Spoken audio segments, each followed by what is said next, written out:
Welcome. I'm glad you're here. This is The Clearing, a special month-long companion for anyone choosing to put alcohol down this July, even just for a little while, to see what is on the other side of the habit. You don't have to have this figured out. You don't have to do dry July perfectly. You simply have to be curious about what might shift if you let your body and your mind have a little more space this month. Each week, we'll walk through something different together. What it feels like to break a pattern. What happens as the fog begins to lift.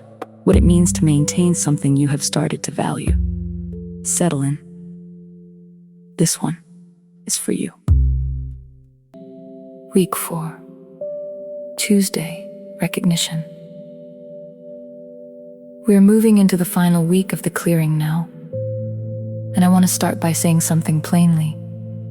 However this month has actually gone for you, however many days have looked one way or another, you have arrived here. That alone is worth pausing on for a moment before we go any further.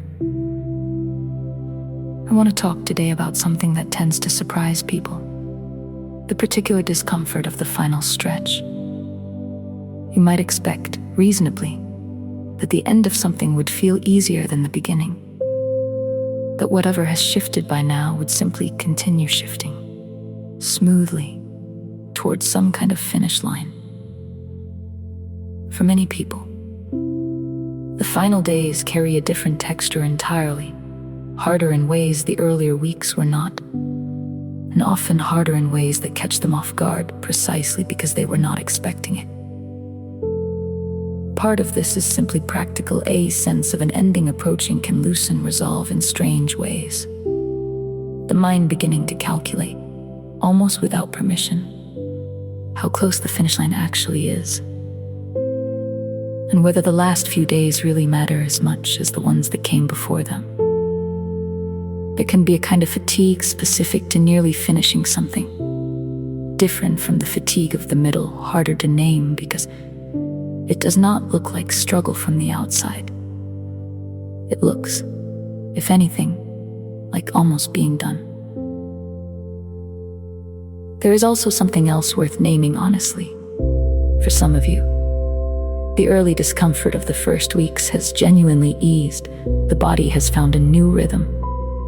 The evenings no longer ache the way they once did for the old ritual. And in that ease, a different kind of risk can appear, a sense that the hard part is over, that surely one evening now would not undo anything real. I want to be careful here, because I am not interested in frightening you into anything, or making the last days feel like a test you might fail. I simply want to name, honestly, that this particular stretch has its own texture, separate from everything that came before it, and that whatever you are experiencing right now, harder than expected or easier than expected or something else entirely, is simply what this part of the process tends to bring. Whatever has actually happened across this month, the days that went exactly as you hoped and the days that did not, you have kept returning to these few minutes, 3 times a week, to sit with your own experience rather than look away from it.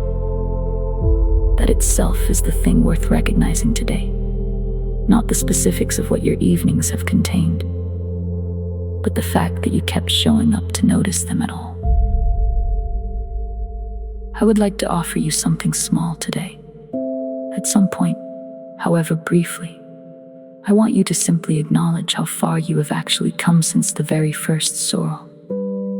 Not in terms of perfect adherence to anything, but simply in terms of attention. You are paying attention to something now that you may not have looked at closely in years. That alone is real, regardless of anything else.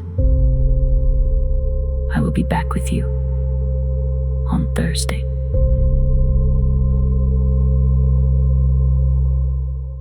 That's the end of today's sorrow. Whatever shifted, whatever didn't, let it be there. You don't have to understand it yet. You are exactly where you need to be in this process.